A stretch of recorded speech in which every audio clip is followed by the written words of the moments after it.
Now, if there is one thing we learned in the campaign, is that Donald Trump and his administration are not friends to the Saudis. He is not a friend of the Saudi Arabians.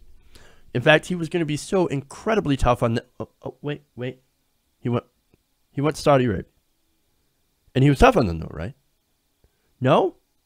He made a $10 billion arms deal with the Saudis? Are you kidding? Oh, man, that's pretty bad. What's worse is their joint infrastructure plan. Now, let me explain. Apparently, the Saudi kingdom had joined forces, and this is from The Intercept, with the top outside advisor to Trump to build a $40 billion war chest to privatize U.S. infrastructure. Now, The Intercept explains, the vehicle would employ the same kind of public-private partnerships known as P3s the Trump administration has endorsed for its $1 trillion infrastructure plan. Now, I broke down how that plan is essentially a giant tax cut for rich people, for rich giant multinational corporations. Basically, what it would do is that it would allow these companies, it would give them tax incentives to go and build these infrastructure projects, which would, of course, benefit them as they could now put up things like toll booths on roads and bridges and collect fees and fines for people who use that infrastructure. So again, they would only put it in places where it's profitable, and that's part of the problem with his infrastructure plan, other than just the whole idea of privatization of public good or public infrastructure. Now, this deal hands over control of some projects to rebuild American roads and bridges to the private sector and a specific foreign country. That foreign country is Saudi Arabia. Wonderful. Now, the Saudi Public Investment Fund recently announced its $20 billion investment with Blackstone. Now, Blackstone is the private equity giant whose CEO, Stephen Schwarzman, chairs the Strategic and Policy Forum. That is a key group of private sector advisors to President Trump. And I think one of them actually is Elon Musk, although I think he did promise to pull out if Donald Trump pulled out of the Paris Agreement, which appears to be what's happening. So, they're one person down. Now, in recent months, Schwarzman had become a key advisor to the president, speaking to him several times a week, according to Politico. Schwarzman also has an estate near Mar-a-Lago and has known Donald Trump personally for years. He's also a Republican mega donor, giving $4 million to super PACs that support conservative candidates. So that's just a background on who Stephen Schwarzman is. A real quick one. Now, he's working together with Saudi Arabia to try to take over United States infrastructure projects. Now, the Saudi investment was announced when Trump was in Saudi Arabia and was touted by the White House as part of Trump's commitment to render deals for outside investment in America. Blackstone described the deal as the culmination of a year's discussions and insisted that the White House was not involved. Well, that's interesting. Why would you have to insist that the White House was not involved in this infrastructure deal? That's very interesting, especially considering how Saudi Arabia is touting this. The managing director of Saudi Arabia's Public Investment Fund, Yasser Al-Rumayyan, explicitly said that the deal reflects our positive views around the ambitious infrastructure initiatives being undertaken in the United States as announced by President Trump. So what that means is that they see an opportunity to invest and to start owning American interests. Now, the timing of this, also a little suspicious.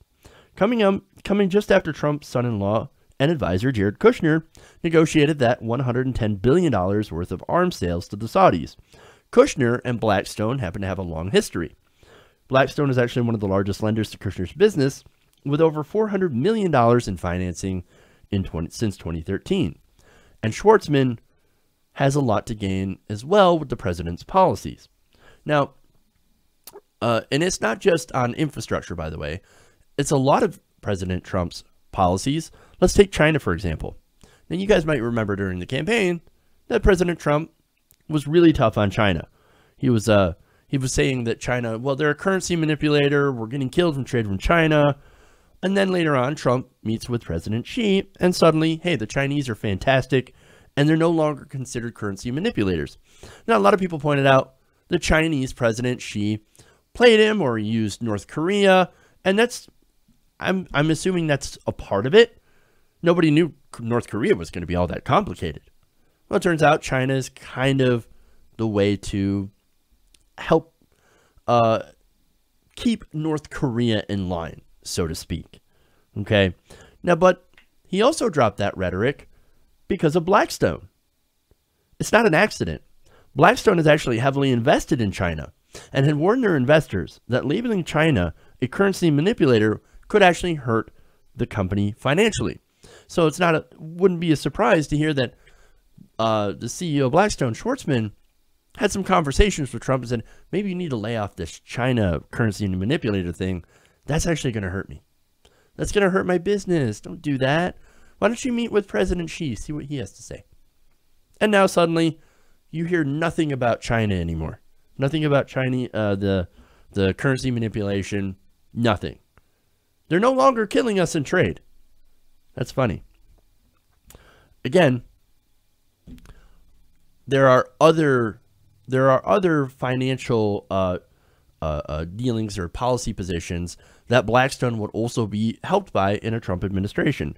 For example, the carried interest loophole that he had once said he wanted to close.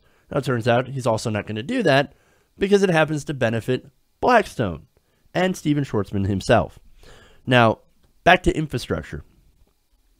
Now, Blackstone has also been focused on getting into doing infrastructure projects since last year, and they're trying to get over $200 billion in public funds over the next 10 years to finance their own building projects in the United States. Now, that, of course, would essentially be privatized and is part of the budget. That means toll roads, toll bridges, and that's actually why the Trump budget that has recently come out also includes cuts to infrastructure. Some of those cuts include zeroing out a popular state program called Tiger, along with slashes to Amtrak and other transit projects. Now, these cuts, this is classic conservatism, right? What you're going to do is if you want to privatize something, you want to get rid of it, you cut the public funding for it first. You cut funding for public transportation, for example. Now, once you cut it to a point where it starts impacting service, well, the service gets crappier. People get angrier. The voters get angrier. And the politician comes out and says, look at how this, look at this crappy public transit system. You know what would work better? If we were to privatize this. If we were to sell it off to a private corporation to give you more efficient service. When that service is no more efficient and actually much more expensive. That's how this game is played. It's sabotage. And it's what the Republicans have done to education. And it's what the Conservative Party has done to the National Health Service in the UK. This is how they privatize things that actually work better when they're properly funded by the government. And privatization ends up, of course, as I mentioned, costing more to the taxpayer and more to the consumer. I mean, look at private prisons that haven't saved any money. They've actually cost more money. And as a horrible side effect, they also incentivize putting people in prison.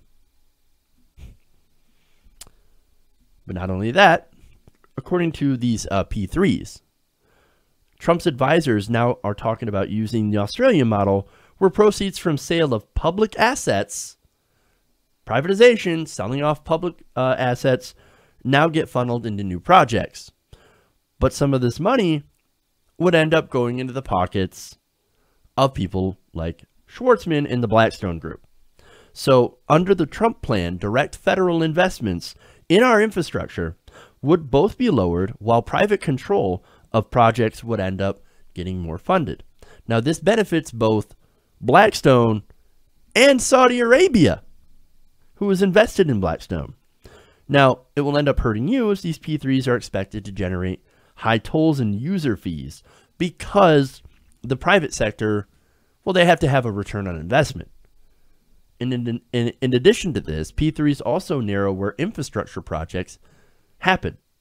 For example, they won't take on projects that are sorely needed, like fixing water systems for the poor, like in Flint. They won't do that because they won't make that the kind of money that a bridge or a toll road connecting an affluent suburb actually would. So the places that need the infrastructure the most are the ones that are going to be left without it. They're going to be hurt even more by this Trump plan. So if you actually want infrastructure, you're not going to get it. And furthermore, some of your infrastructure, and this is the rub, would actually belong to either the Blackstone Group or a Saudi prince that has financed it. Saudi Arabia, after all, did put up half of Blackstone's total investment in this infrastructure fund. That means Saudi Arabia, in effect, would profit from those fees from toll roads. Do you really want your money going to Saudi Arabia? Remember, they are known for funding terrorist groups. And how do you know that money won't go to jihadis? I thought Trump was worried about radical Islamic terrorism. No. All Trump is worried about is the money. Even if that means a country, that still beheads people for witchcraft and apostasy, and where 15 out of the 19 9/11 hijackers came from, and who have spread the most kind of violent fundamentalist Islam, can profit from your toll fees on a public road. It doesn't matter to him. That's just a cost of doing business. Hey everybody, thanks for watching this video. If you want to see more like this, please hit the subscribe button below. And if you want to support truly independent progressive media, please consider becoming a patron at patreon.com/TYTNation.